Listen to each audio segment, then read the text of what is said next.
Les feux de Bengale, une pratique jusqu'ici très courante dans le monde de la nuit. Des images qui appartiennent désormais au passé pour cette discothèque niçoise.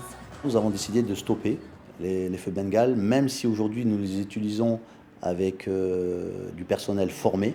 Nous avons décidé de passer à la LED, qui est pour moi le futur. La sécurité avant tout.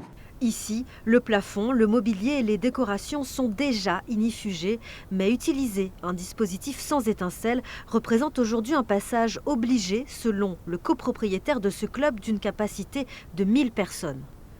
Même positionnement dans cet autre établissement niçois.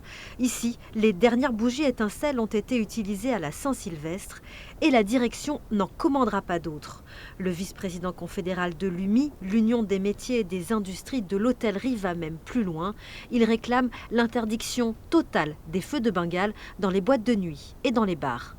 Dans nos établissements français, la réglementation étant tellement stricte, on est en principe à l'abri. Mais le zéro risque n'existe pas, donc mesure de bon sens, éliminant tout risque de propagation au feu par des dispositifs qui sont des dispositifs de combustion et partant sur des dispositifs à LED sans risque et qui seront aussi festifs pour animer nos soirées. Le feu ennemi des établissements de nuit. Cet été, une autre pratique avait relancé la polémique. Une jeune femme avait été brûlée au 3e degré dans une discothèque de Juan-les-Pins à cause de shots enflammés sur le bar.